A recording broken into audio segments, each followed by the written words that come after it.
El caso de San Nicolás es muy paradigmático en muchos aspectos porque tuvo, después de un desarrollo de ciudad litoraleña, costera, normal, gradual, lento, controlado, tuvo a partir de un hecho puntual que es la radicación del complejo industrial de Somisa, un impacto muy fuerte y todo un proceso de urbanización muy anárquico, muy caótico, que muchos consideran bastante paradigmático. Entonces yo enfoqué ese tema, esos 50 años del desarrollo de la ciudad, desde el punto de vista de la sociología urbana. El intendente Colbert en aquella oportunidad me ofrece la posibilidad de trabajar con él en una jefatura o una dirección de planeamiento, cosa un poco difícil de entender cuál era la función que cumplía la misma de acuerdo a los preceptos políticos del momento. Bueno, estudié un poco la cosa y acepté, con la intención de llevar a la práctica el aprendizaje de la planificación que había hecho yo durante mi época de facultad y de posgraduado. Normalmente se entiende que los procesos de urbanización, en líneas generales, se pueden clasificar en tres procesos, en tres etapas. Hay un primer proceso que fue el que fue tan crítico, tan caótico en San Nicolás, que es el de extensión urbana. Esto implica, la ciudad se extiende a costa del hinterland rural, de la parte rural circundante. Este es el primer proceso, que es la extensión. El segundo es la consolidación, es decir, la ocupación gradual de esos terrenos. Y el tercero es la densificación. San Nicolás, el proceso crítico lo tuvimos en la extensión. Hubo una extensión del suelo urbano indiscriminada, como dijimos, caótica, sin ningún tipo de planificación y previsión previa. La primera tarea fue absolutamente titánica porque no había ningún elemento por empezar a trabajar. Solamente contaba la municipalidad para esos entonces de un plano general. Ese plano general era solamente una división catastral en donde no existía otra cosa que el demarcado de manzanas, de calles y de avenidas.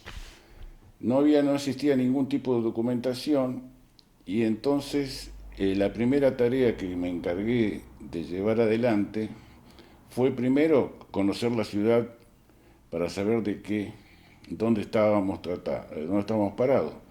Solicité el apoyo del intendente para realizar un vuelo aéreo y desde la altura comprobé lo que estaba pasando en ese momento. La proliferación de loteos alrededor de la ciudad en una lucha entre el hinterland y la zona poblada, en donde aparecían como islas independientes, un montón de loteos indiscriminados. Ese loteo, por supuesto, surgieron por necesidad de la gente, la gran atracción de la industria. En ese momento Somisa atraía a un montón de operarios y además de técnicos, y necesitaban darle cobijo para toda esa gente que había ingresado a San Nicolás. Vamos a dar un dato muy simple. En el censo del año 49, el gobierno de Perón, San Nicolás arroja 25.000 habitantes y fracción. El censo del año 60, es decir, 11 años después, la ciudad duplicó la población. Pasó de 25.000 habitantes a casi 50.000, 49.000 y fracción. Y esa curva se mantiene estable, es decir, en un ascenso muy fuerte, hasta los años 70, y recién se va a empezar a planchar un poquito en los años 80 y en los 90 con la crisis de Somisa se frena. Y la población, desde el punto de vista demográfico, había tenido, si uno analiza la curva de crecimiento, una curva de crecimiento muy estable. Todo ese crecimiento demográfico es explicado, y esto es bastante conocido, hay libros sobre este tema, por digamos, la afluencia de gente que vino de las provincias del interior buscando la fuente de trabajo que ofrecía Somisa, Central Térmica, todo el nuevo polo industrial. Al no existir planificación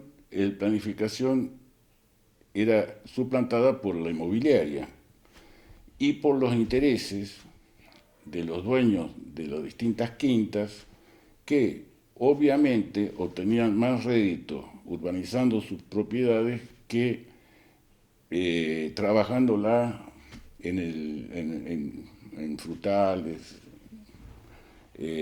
hortalizas, viñedos, que es lo que había en ese momento.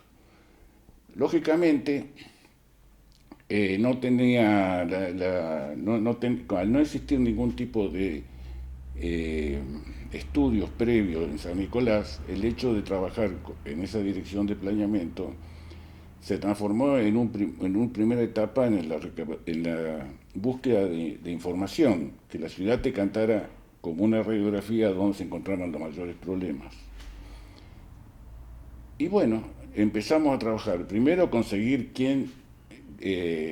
cómo hacíamos los pasos para ir recolectando información. No teníamos especialistas, no teníamos censistas, no teníamos gente que trabajara, entonces tuvimos que recurrir a aquella gente que estaba castigada por algún motivo en la municipalidad. Fueron los primeros censistas que tuvo el trabajo de planificación. Entonces, con mucha paciencia y explicándole cuál era el trabajo que tenían que hacer, conseguimos ir explicándole que tenían que anotar todo lo que veían en una manzana girándola de acuerdo a las agujas del reloj.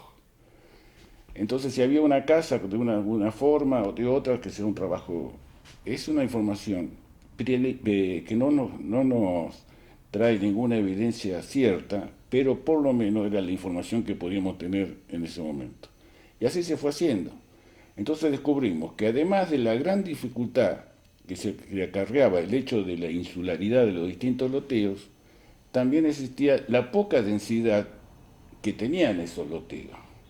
Es decir, que había mucha tierra comprada por especuladores. La ciudad en este momento parecía absolutamente bombardeada, que era para un planificador una cosa interesantísima en función de revertir todo lo que estaba pasando. Y eso es un poco, a pesar de la ironía, era lo que hacía más interesante la cosa. Se fue expandiendo. En las primeras décadas del 60 o 70 de forma irracional. O sea, la especulación inmobiliaria, el estado ausente de estas políticas de planificación, del control de la tierra, fue dando a que, por motivos que son lógicos de cualquier empresario o cualquier emprendedor, tratar de buscar la máxima rentabilidad en el negocio que mayor o más fácilmente se le ofrezca. En general se considera que hay tres grandes grupos de actores en la escena urbana, que son el Estado, el mercado y la comunidad o sociedad civil. El accionar de la ciudad es, en resumidas cuentas, el resultado del interjuego dialéctico de esos actores, en la puja económica diaria, en la puja permanente. El Estado con su lógica, el mercado con su lógica y la comunidad con la suya.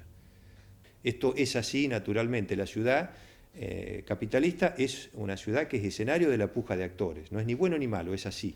Una cosa que cualquier persona, arquitecto o no arquitecto, se da cuenta que era necesario hacer cosas, hacer algo. Nosotros en la municipalidad, como creo que dije recién, era muy desarrollada, muy crecida, pero poco desarrollada, con una intendencia de capacidad mínima de gestión. Era algo microcefálico. la cabeza que tenía que ser pensante no existía. Por eso yo me encuentro con toda esa problemática al principio.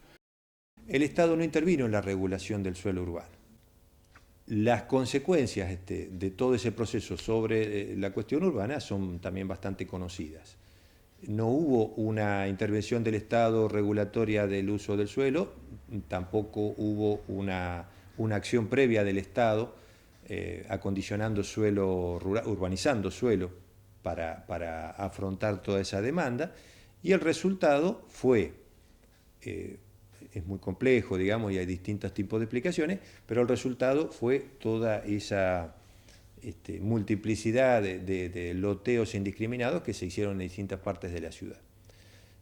Entonces, ese espacio lo aprovecha el mercado, lo aprovechan los actores del mercado inmobiliario haciendo un enorme negocio, que es esta cuestión de, entre comillas, urbanizar, que no fue tampoco una urbanización, quintas, muchas de las quintas circundantes a la ciudad, compradas a precio barato, vendidas a precio de lote urbano, si bien en general se sabe que en forma accesible y acomodada, pero tierra muy precarizada desde el punto de vista de los servicios de infraestructura, con riesgos importantes en materia hídrica y sin condiciones de salubridad mínimas, digamos. La posibilidad de que algunos accedan a un terreno, a una parcela para construir su casa, pero en situaciones muy desfavorables a lo que debería ser la vida de una ciudad, o sea, tener el acceso consolidado, si es pavimentado mejor, pero tener todos los servicios que son básicos para una vivienda digna,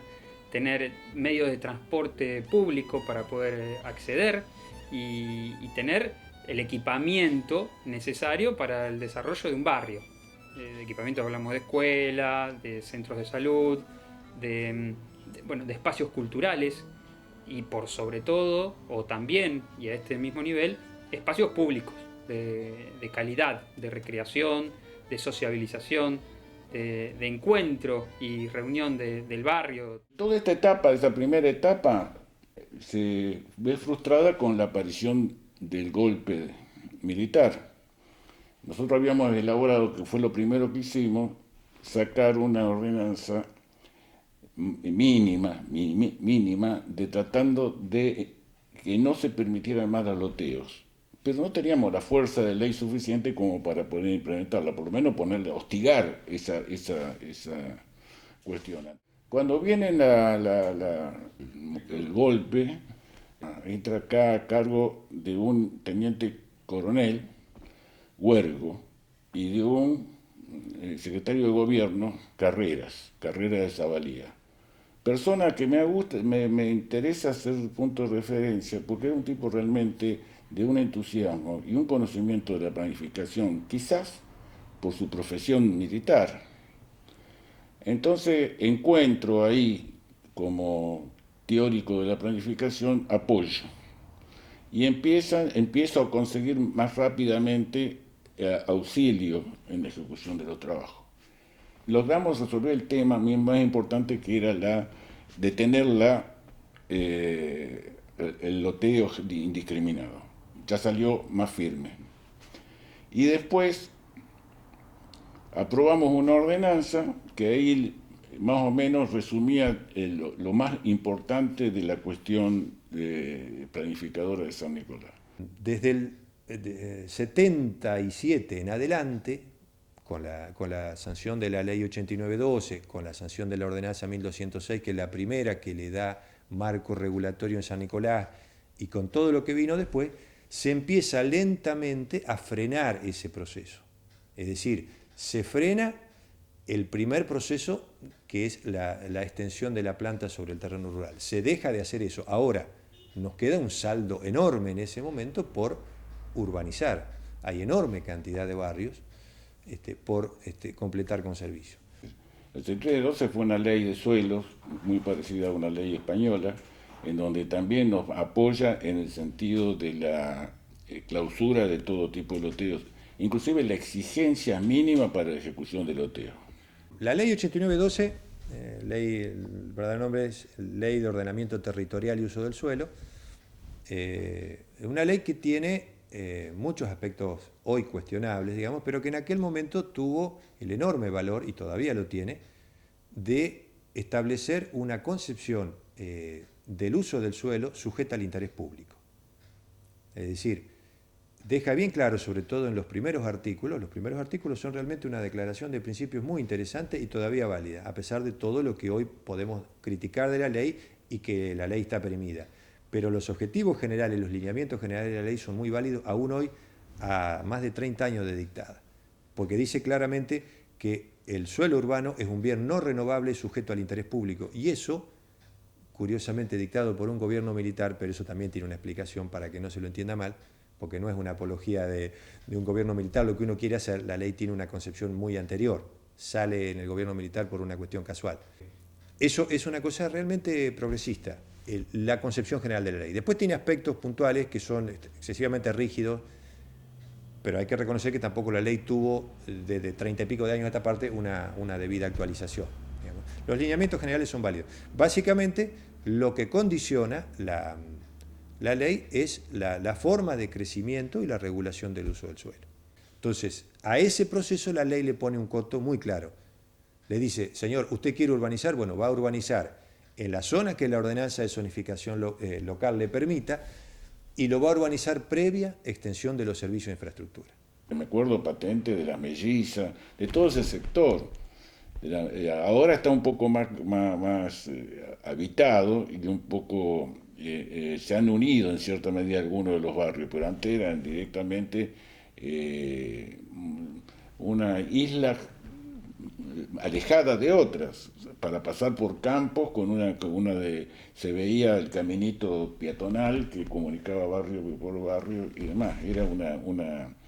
Era realmente, y además, indiscutiblemente, yo me planteaba el costo que puede salir unir todos los servicios para ser llevado a esos distintos lugares, que tal es así que tiene que haber salido un costo enorme. Cuando uno ve los porcentajes y los estándares de esa fecha, se da cuenta que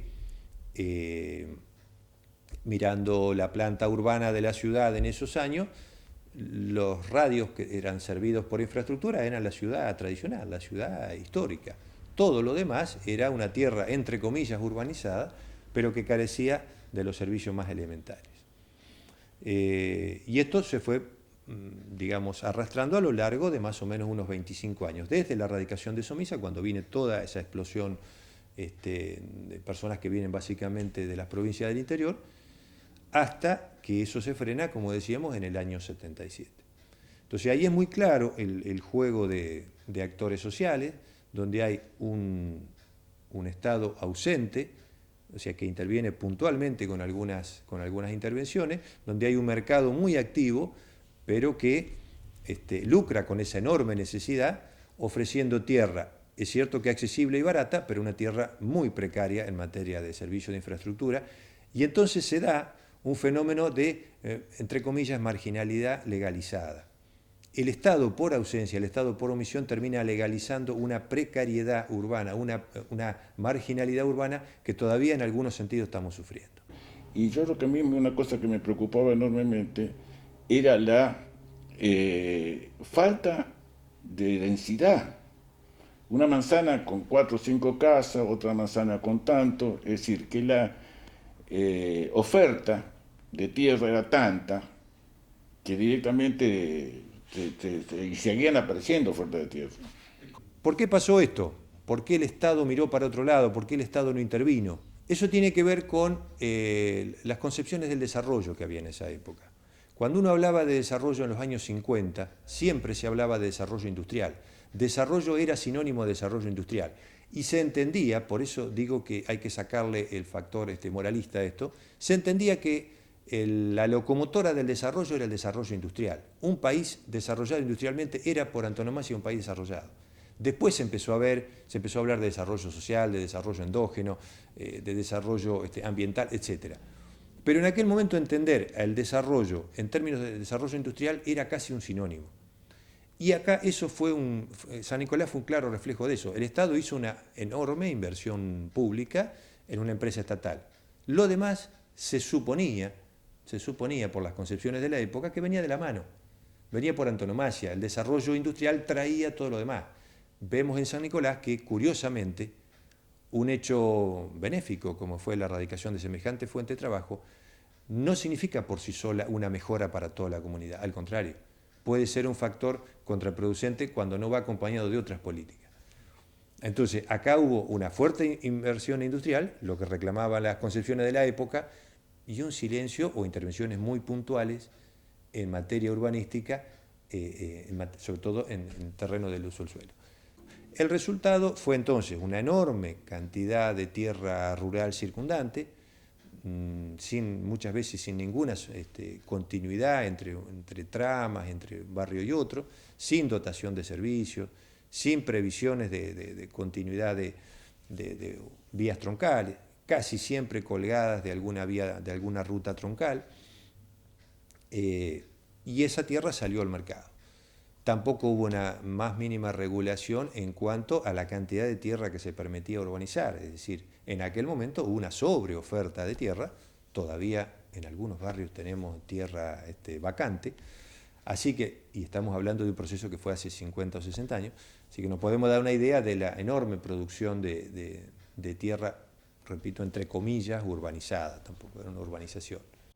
Tan fragmentada en lo físico como también en lo social, porque este es un factor que muchas veces, desde nosotros los arquitectos o los técnicos, vemos el plano físico de la ciudad y hablamos de sus edificios, de su estructura, de su infraestructura, pero dejamos de lado o no contemplamos o no ponemos en primer valor los aspectos sociales, que son los que movilizan y el fin de toda ciudad, ¿no? Su gente, sus habitantes, sus ciudadanos. Entonces, empezar a entender como que la ciudad es un conjunto, es un aglomerado de personas que viven en ella. Y bueno, la infraestructura, las calles, los barrios, son el soporte físico de un montón de relaciones sociales. Era bastante, sobre todo muy importante la tarea que era esperable, que después fue resuelta, yo digo, elogiosamente lo digo, por toda una política realizada en el gobierno que sucedió al gobierno militar, que fue el de Díaz Bancalari, cuando tomó una iniciativa bastante sugerente, interesante, que fue el San Nicolás Crece, que hizo una extensión de servicios notable. Perdón, al mercado lo dejan actuar sin intervención, el mercado hace lo que está acostumbrado a hacer, que es buscar la rentabilidad. Y repito, hay que desmoralizarlo, digamos. Es la lógica del mercado, es el Estado el que debe intervenir regulando. Sin irte muy lejos, todo aquel loteo que nació en aquella época, el Estado en este momento le está haciendo pavimentos, llevándole los servicios. El trabajo que se ha hecho de servicio ha sido enorme. San Nicolás es un claro ejemplo de lo que puede el liberalismo aplicado al uso del suelo. Y lo podríamos extender a otros ejes de la vida pública. Pero una de mis conclusiones fue que este es un claro ejemplo aplicado, repito, al suelo urbano. Podríamos aplicarlo a otros órdenes de la vida. Pero de lo que pasa en términos de integración física, de integración social, cuando el mercado es desregulado, de una forma brutal, si se quiere, y hace literalmente lo que quiere. Vamos a ver, de los loteos de aquella época, ¿cuáles fueron los que todavía subsisten, por supuesto? ¿Cuáles fueron los que estuvieron acompañados por la dotación de servicios? Lo que hizo el Estado, curiosamente. Todas las otras urbanizaciones urbanizaciones entre comillas, que hacen los privados, son con muy poca dotación de servicios y en condiciones de localización, de accesibilidad y demás tremendamente precarias muchas veces. En aquel momento era la bomba y la electricidad era la manera y digo esto en mérito de las gestiones de los intendentes. La falta de planificación, digamos, bueno, todo este fenómeno que estamos diciendo, uno lo analiza en términos así, a veces bastante livianos. Hay cosas que son realmente crueles, digamos. El caso barrio Virgen de Luján, en otra cuenca. El caso de Colombini, parte de Mosconi, parte de Virgen del Rosario, es mucho más tremenda porque es una cuenca hidráulica natural, digamos, la cuenca Melchora pasa por ahí, digamos, ¿no? Y eso no se tuvo en cuenta como parte de esta omisión del Estado y el mercado. Había una normativa muy liviana, había una ley anterior a la 89-12 y bueno, se permitió. Por eso tenemos todavía tierra loteada, disponible, en muchos casos ociosa, con problemas hidráulicos que pueden llegar a ser graves en algunas circunstancias. La inmobiliaria se relacionaba con el quintero o con la persona dueña de la tierra y establecían llamaban un agrimensor, el agrimensor hacía el proyecto, las exigencias eran una carpeta mínima no era pavimento, era de un baño de pavimento, electricidad. Y nada más, porque yo no estoy seguro, pero me parece que ni siquiera alumbrado público necesitaba. Era realmente una cuestión de oportunidades. Es decir, al señor no hay que echarle la culpa, sino que era alguien que recibió una ventaja porque no estaba previsto nada. Después sucesivamente se fueron modificando las cosas y ahora se hace dificilísimo sobrevivir. Hoy el interés inmobiliario está puesto por ahí no en la producción de suelo, sino en el tercer proceso que hablamos, que es la densificación. Ya no se trata de la extensión, tampoco de la consolidación, porque ya se dio, ahora se trata de la densificación, el tercer proceso urbano. El interés inmobiliario está en aprovechar. ¿Y por qué puja? Y puja por más densificación, por meter más departamentos donde no se puede. Bueno, ¿y qué es lo que pasa? ¿Se permite cualquier cosa? No, hay una regulación. Buena, regular, mala, opinable. Es opinable, siempre. Ahora, si permitimos una densificación indiscriminada, abusiva, bueno, vamos a tener consecuencias que vamos a lamentar dentro de unos años, ¿no?